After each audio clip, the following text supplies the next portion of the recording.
एक जमाने की बात है। एक गांव के किनारे एक सस्त सा गुदहा रहता था, जिसका नाम धूलू था। वो खाने और सोने के अलावा कुछ नहीं करता था। इसी जंगल में एक निटखट बंदर भी रहता था, जिसका नाम चिंटू था। चिंटू बड़ा शरारती था और गांव वाले हमेशा समझते कि अगर कोई शरारत हुई है तो वो बंदर ही करेगा। एक दोपहर धूलो दरख्त के नीचे जमाई ले रहा था कि अचानक एक कीला उसके सर पर गिरा। ऊपर देखा तो छंटू मजे से कीले खा रहा था। गधे ने गुस्से से कहा, आओ ये बंदर, मुझ पर कुचरा क्यों फेंकता है?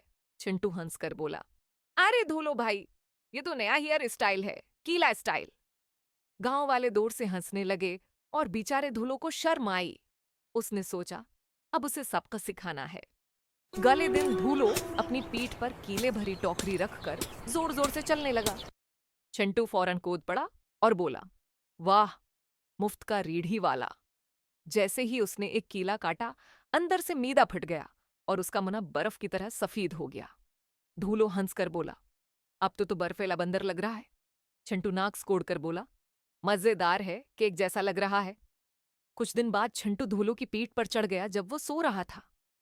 वाह, फरी टैक्सी, चल घोड़े, कहकर उसके कान लगाम की तरह खींचने लगा।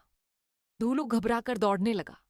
गांव में मर्गियां उड़ने लगीं, बच्चे चीखने लगे और बूढ़ी औरतें कपड़े गिरा बैठीं। सब हंस हंस कर लोट पूट हो गए। आखिरकार धूलो तालाब के पास रखा, चिंटू ने हंसते हुए कीले का छलका फिर उसके सर पर फेंक दिया। एक दिन चिंटू ने सरदार के बाग से आम चराए। सरदार ने पीछा किया तो चिंटू फौरन धूलो की पीठ पर छिप गया। सरदार ने धूलो को देखकर कहा, चोर यही गधा है। बेचारे धूलो को बांध दिया गया। रात को चिंटू आया, रस्सी काटी और आहिस्ता से बोला, माफ कर दे भाई, अब से हम दोनों मिलकर शरारतें करेंगे। इस दिन के बाद दोनों गांव में साथ साथ दिखाई देते। धूलो खाने का बोझ उठाता और चिंटू नए नए हथकंडे निकालता। कभी हंसी, कभी शरारत, लेकिन एक बात तय थी, जहां गड्ढा और बंदर हूं, वहां कभी बोरियत नहीं हो सकती। दोस्ती कभी भी हो सकती है, चाहे एक सस्त गुड्ढे और एक शरारती बंदर के दरमियान ही क्यों ना हो।